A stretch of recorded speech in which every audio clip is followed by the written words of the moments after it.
gente, tudo bom? Aqui eu tô na escola agora, eu tô aqui na biblioteca, porque toda terça e quinta eu fico o dia inteiro na escola. Porém, eu não podia deixar de fazer os resumos pra vocês, né?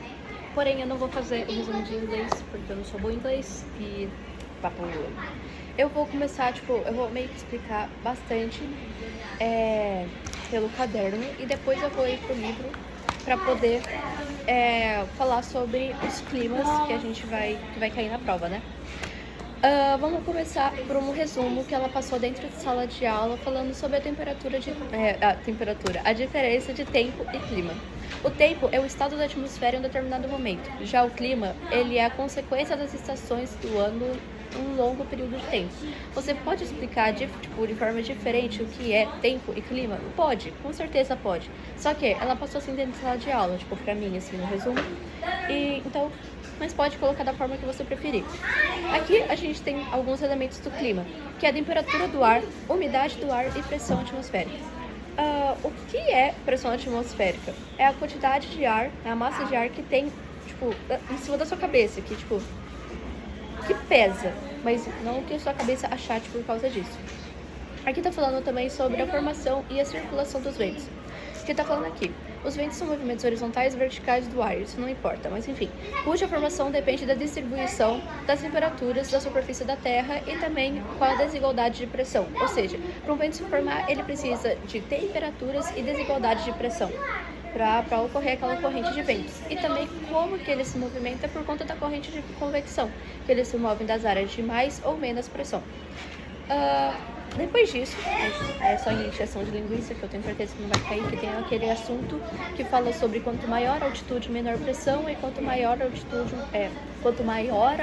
menor a pressão, e quanto menor a altitude, maior a pressão. Mas enfim, aqui ela passou umas perguntas que ela passou em todas as turmas, de 1 a 12, e tá falando, bastante coisa que eu acho que vai ser meio que uma síntese do que vai cair na prova. Aqui a gente tem a primeira pergunta falando quais são os meios de propagação da luz. A gente tem aproximadamente 4, que tá aqui no caderno, que são linear, pontual, meu Deus, eu tô muito longe de dicção, mas enfim, linear, pontual, secundária e primária.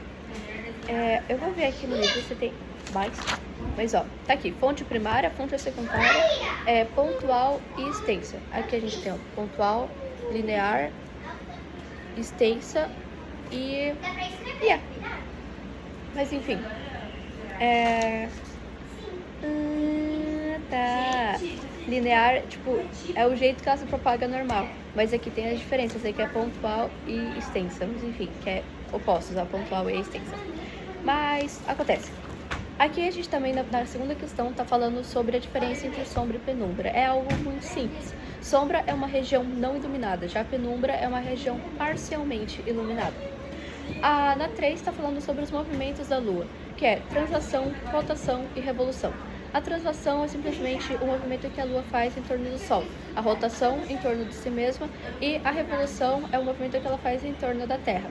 Aqui também está pedindo para você falar as fases da Lua e não explicar, até porque nem tem como explicar direito. Mas as fases da Lua são nova, crescente, minguante e cheia. Só isso, preciso que vocês decorem apenas isso. Ou aprendam, né? Como vocês preferirem. A 4 está pedindo para você explicar eclipse solar e eclipse lunar.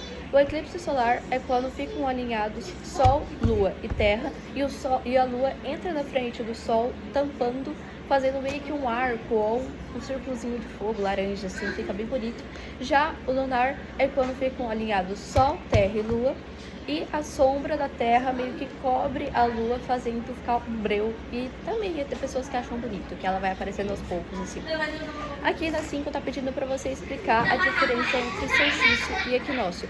O solstício, ele ocorre por conta do eixo de inclinação terrestre. Quando ela fica inclinada, faz com que os períodos do dia, que são dia e noite, tem uma diferença de horário, fazendo o dia ser mais longo ou a noite mais longa, vice-versa. Já o equinócio, os 2 períodos do dia são iguais, porque é um período que a Terra não está inclinada, que o equinócio é a primavera, e o outono e o solstício é o verão e o inverno. A 6 está falando quais são as consequências do eixo de inclinação terrestre, que são as estações do ano e as mudanças do clima. Já o 7 está pedindo para você falar sobre as diferenças de clima e tempo, que é a mesma coisa que eu falei no início do resumo, mas eu posso falar agora de novo, que clima são as consequências da estação do ano em um longo período de tempo. Já o tempo é o estado da atmosfera em determinado local, uma determinada hora. A 8, deixa eu ver o que tá falando aqui. A 8 está perguntando como ocorre a circulação de massas de ar.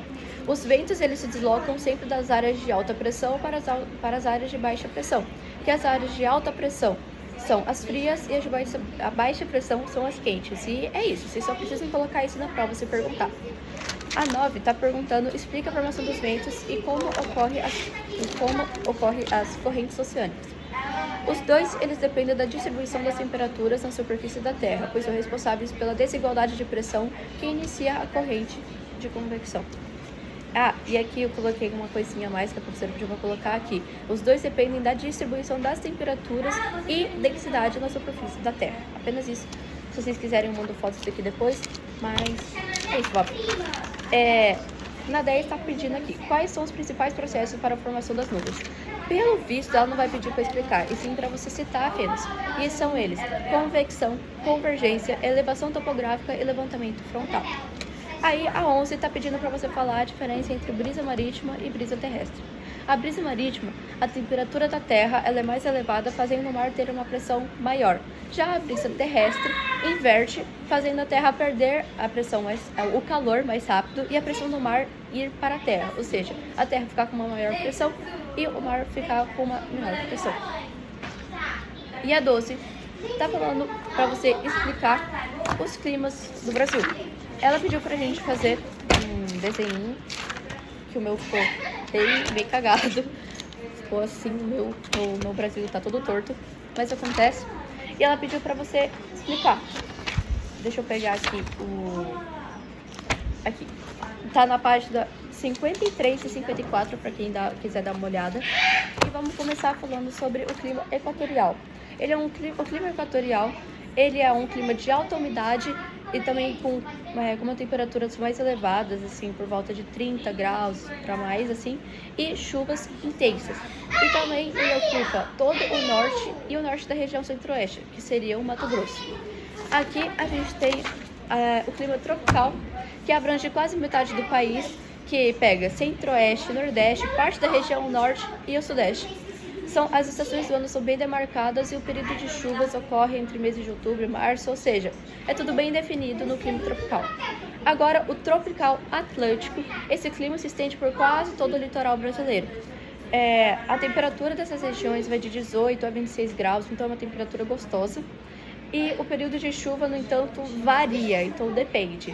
Ou seja, no Nordeste, a maior precipitação durante o inverno e no resto é mais pelo verão, mas isso vai diferenciando dos locais que ela vai indo do litoral. Agora, o tropical de altitude predomina em regiões mais elevadas, acima de 800 metros de altura, acima do nível do mar, né? E as características de temperatura são mais amenas, ou seja, as temperaturas são menores e variam de 18 a 25 graus. O semiárido já é uma das regiões do Brasil que mais sofre com a seca ou com a ausência de chuvas, né? O clima semiárido ele é um clima mais quente e seco, não tendo muita umidade e pega mais a parte do sertão lá do Nordeste, o sertão da Paraíba, Bahia, Pernambuco, e as temperaturas sempre muito altas, acima de 27 graus. Agora, o subtropical, que é o clima do sul, que são temperaturas mais baixas, normalmente cerca de 18 graus, às vezes pode fazer até 0 para baixo, porém, no verão, o clima costuma ser mais elevado, passando de 30 graus, mas a média anual é 18 e tem predomínio lá no sul do país.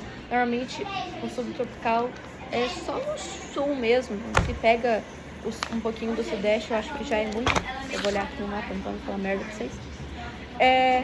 Pega um pouquinho do sudeste, mas tipo, bem pouquinho assim, mas é isso, gente. Eu espero que vocês tenham entendido bastante conteúdo. É um conteúdo meio dificinho, mas ele não é extenso, porque a professora ela conseguiu resumir bastante pra gente. Ela passou um PDF no grupo, da escola, onde tá o Gabriel, etc. Se vocês não tiverem recebido, me chamem no privado que eu mando o PDF pra vocês. E é isso, gente. Eu espero que vocês tenham entendido. Boa prova pra vocês amanhã aí. Beijo!